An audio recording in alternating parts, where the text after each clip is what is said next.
Welcome to SATV News. This is Kazi Farhana with your headlines. Parliamentary election to be held by February 15 reaffirms Press Secretary Shafiqul Alam. Any ill attempt to disrupt election will not succeed. Unity is the key to protecting democracy, says BNP Jahid Hussain. Divisions only help authoritarian forces. Jakshu election results likely to be announced after evening. Vote counting is underway manually. 4 panels including Chhatr Dal demand re-election.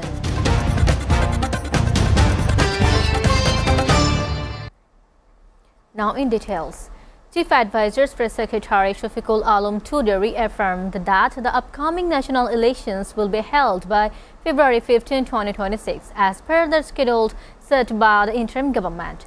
Speaking during a visit to the ancestral home of renowned poet Farooq Ahmed in Sripur Upazila of Magura, Mr. Shafiqul also said that political diversity is a natural aspect of a democratic system.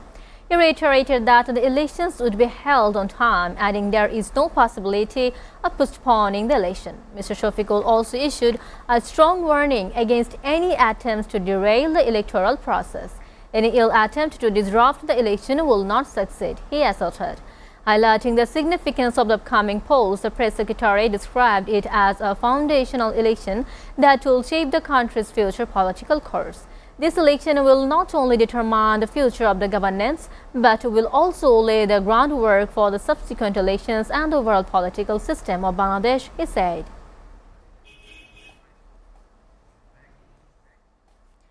BNP Standing Committee member Dr. Azadam Zahid Hussain has said division will only strengthen authoritarian forces, urging everyone to stay united to protect democracy. Responding to questions from journalists on Dakshu and Jakshu elections after laying floral wreaths at Zia Rahman's grave today, the senior BNP leader also said that questions are being raised about the student council elections at universities. Thursday Jakshu election was not only about student parties. Various panels and independent candidates withdrew from the race, while some teachers even quit their election duties.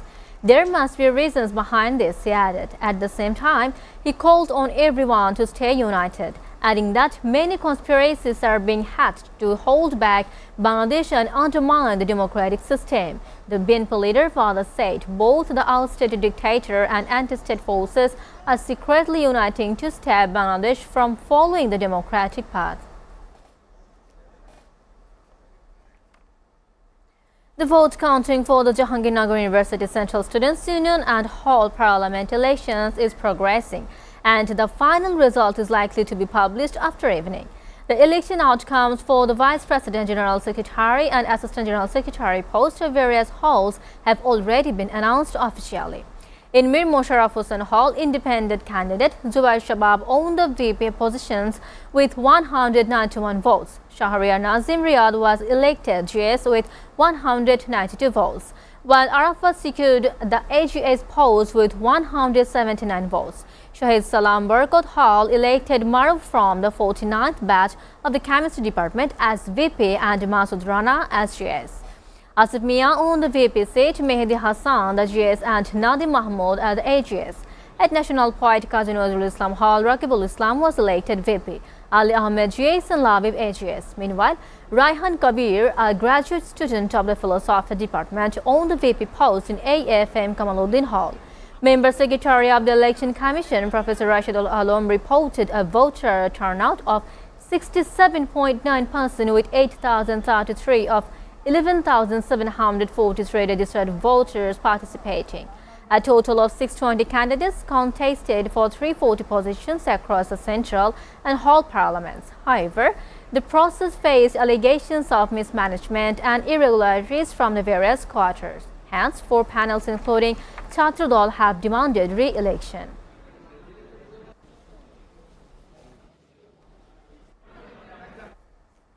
Prices of essential food items continue to climb in the capital, with vegetables and broiler chicken hitting record heights, while rice remains expensive and eggs show slight relief.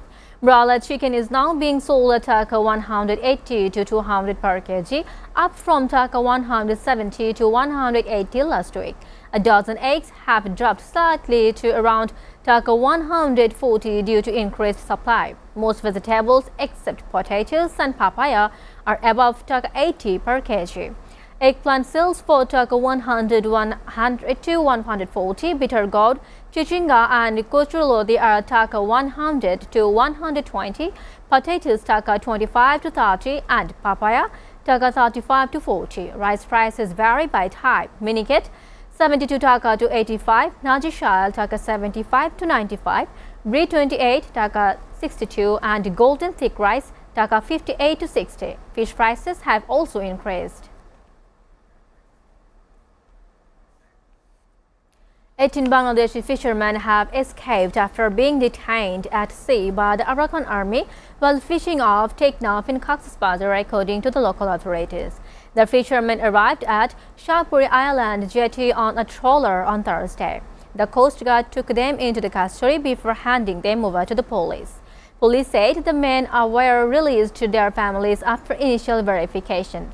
Officials said the incident followed the detention of 40 fishermen and 5 trawlers by the Arakan Army on Wednesday afternoon while they were fishing in the southeastern sea near St. Martin's Island.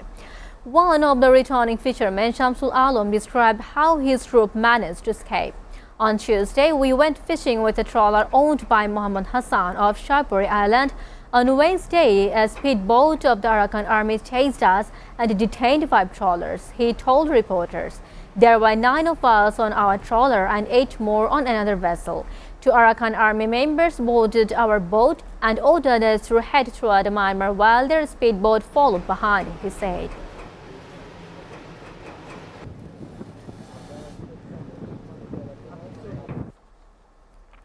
Viewers, we're taking a short break. Stay with us.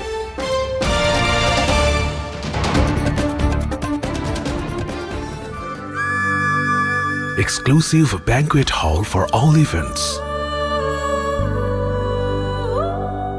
5-star luxurious rooms and suites with bulletproof glass. Fiberglass swimming pool. Relaxing spa. Well-equipped gym. Experience panoramic beauty at SATV Restaurant. Welcome to Grand Palace Hotel.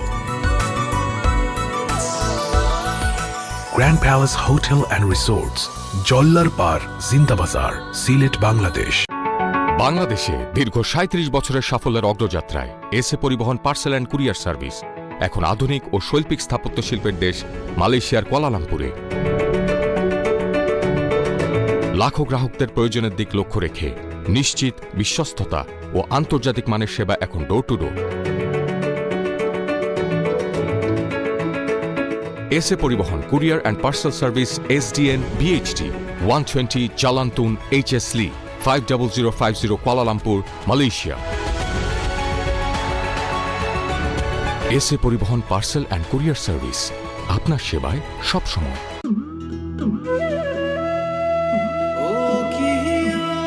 Explore the magnificent view of Rangpur. 5-star facilities, Rich Chain Hotel, Grand Palace. Relax in spacious rooms and suites. Enjoy local and international cuisines. Banquet and conference room. Helipad. Gymnasium. Beauty salon.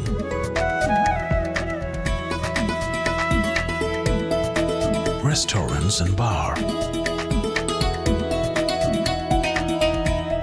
Cafe lounge.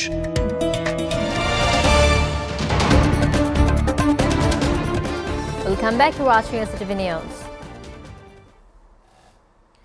News from abroad. Israeli Prime Minister Benjamin Netanyahu signed an agreement on Thursday to push ahead with a controversial settlement expansion plan that would cut across land that the Palestinians seek for a state. There will not be a Palestinian state, Netanyahu said during a visit to the Mali Term settlement in the West Bank, where thousands of new housing units would be added. Last month, the E1 project, which would bisect the occupied West Bank and cut it off from the East Jerusalem, received final approval. However, the Palestinian government allies and campaign groups condemned the scheme, calling it illegal and saying the fragmentation of territory would rip up peace plans for the region.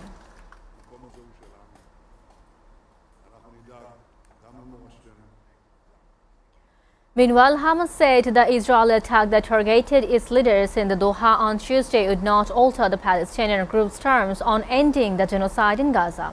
Hamas official Fawzi Barham, in a televised speech released on Thursday, said the attack targeted its negotiations delegation while they were discussing the U.S. President Trump's ceasefire proposal.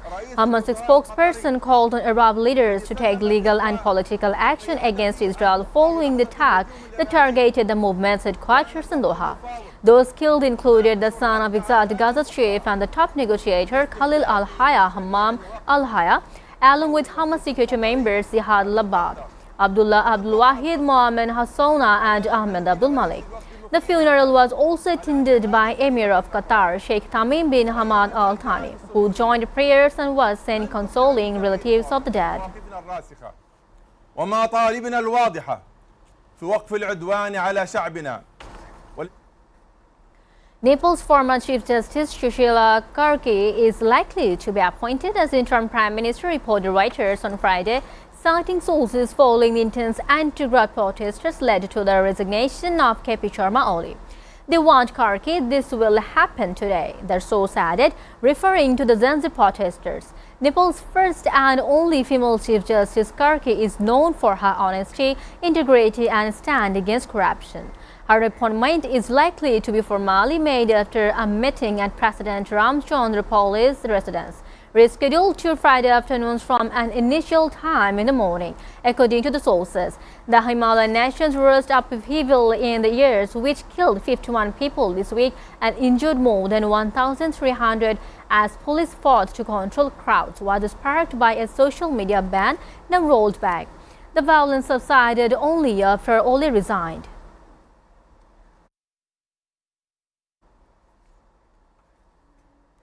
Brazil's Supreme Federal Court on Thursday convicted former President Jair Bolsonaro on plotting a coup of remain in the power that losing the 2022 election, a landmark ruling that makes him the first former president in the country's history convicted for attacking democracy.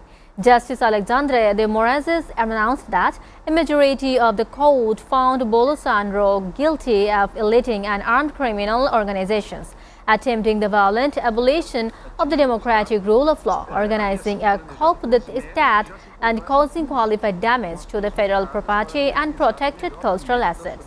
De Moraes said Bolsonaro's sentence at 27 years and 3 months, comprising 24 years and 9 months of imprisonment and 2 years and 6 months of detention, along with 124 days of fines. Justice Christian Zanin said the evidence showed the attempt coup was carefully planned and already underway, with actions calibrated to find the best moment for its launch, and the Bolsonaro, as the main beneficiary, knew of and contributed to the plot through acts of omissions.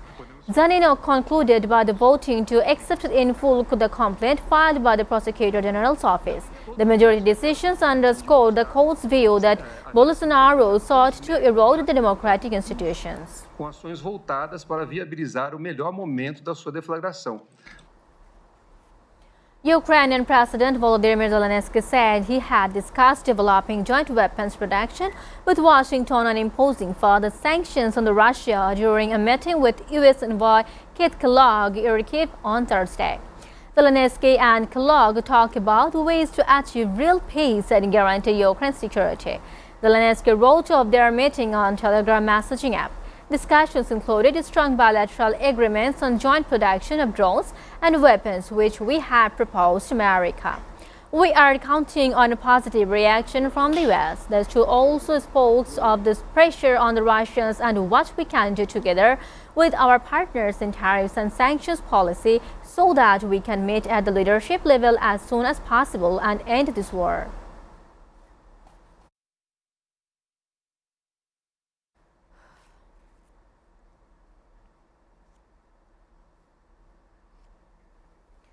Poland closed its border with Belarus at midnight Friday in response to the Polish Interior Minister described as aggressive military exercises.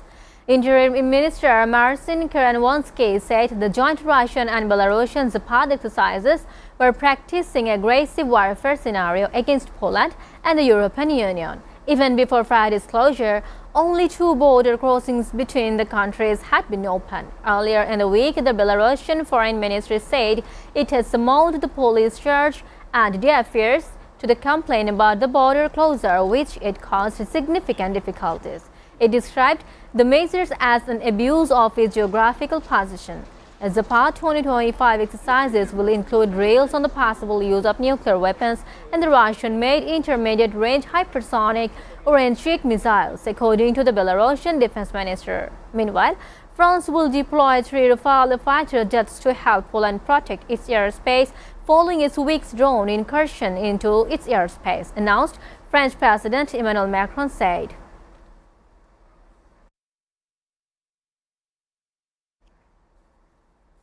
China said on Friday that it strongly opposed any official exchanges with Taiwan, as Taiwanese and Chinese foreign ministers are both visiting Europe at the same time this week. Chinese Foreign Ministry spokesperson Lin Jian also referred to Taiwan Foreign Minister Ling Qialong as merely a local foreign affairs official in China and warned European countries against providing a platform for Taiwan's independent separatist activities. Taiwan's Minister Lin arrived in the Prague on Thursday, attending an event at the Sheikh National Museum, which is hosting an exhibition of the Imperial Chinese artificers from the Taiwan's world-renowned National Palace Museum. Separately, Chinese Foreign Minister Wang Yi starts a 3-nation visit to Europe on Friday.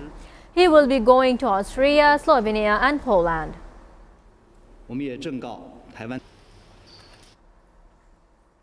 Some 300 South Korean workers returned home and reunited with their families on Friday, 1 week after being detained in a large-scale U.S. immigration raid at a battery project site in Georgia.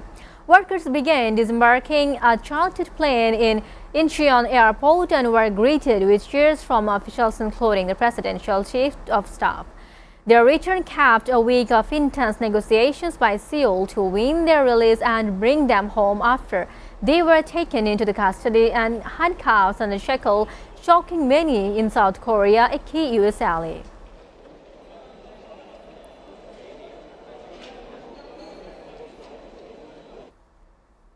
Venezuelan President Nicolas Maduro said on Thursday that his country would deploy military, police and civilian defenses at 284 battlefront locations across the country, his latest show of military capacity amid heightened tensions with the U.S.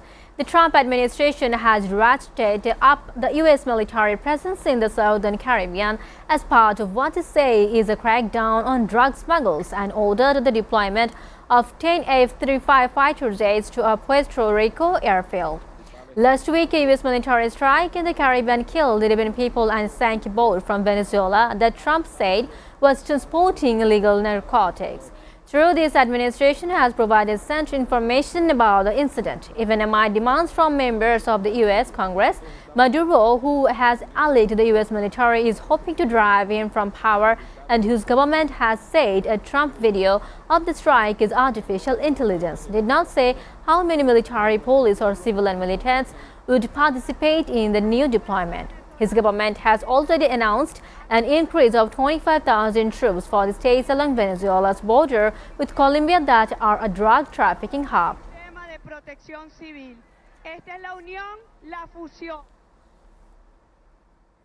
Mexican President Claudia Sheinbaum on Thursday said her government was not looking for a conflict with the countries on which it plans to increase tariffs, including China. Mexico does not want a conflict, Sheinbaum told the morning conference, adding the measures were intended to boost Mexico's economy and that her government was in talks with ambassadors from the countries impacted by the proposed measures. Her government on Wednesday announced it was raising tariffs on Chinese autos to a maximum level of 50% as part of the broad overhaul of import levies across hundreds of goods, impacting some $52 billion in imports. The measures against countries with which Mexico does not hold trade deals sparked comments that Mexico had announced these measures in order to appease its top trade partner, the United States. He said the measures were intended to strengthen local production capacity as part of an industrial strategy proposed before U.S. President Donald Trump was elected last year.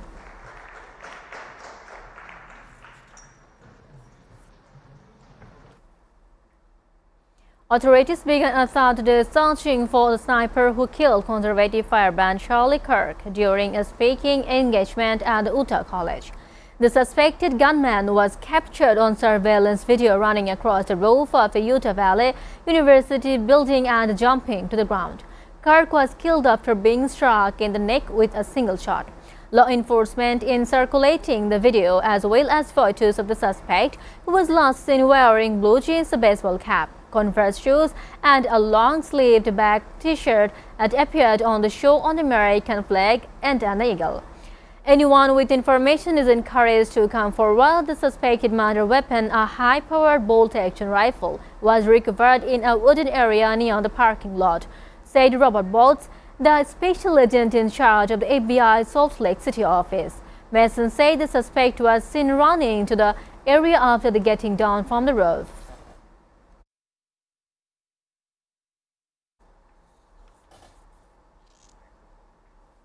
Before ending, we go to the headlines again. Parliamentary elections to be held by February 15, reaffirms Press Secretary Shafiqul Alam. Any ill attempt to disrupt election will not succeed. Unity is the key to protecting democracy, says BNP Jahid Hussain. Division only helps authoritarian forces. Dakshi election results likely to be announced after evening. Vote counting is underway manually. 4 panels, including Chhatradar, demand re-election.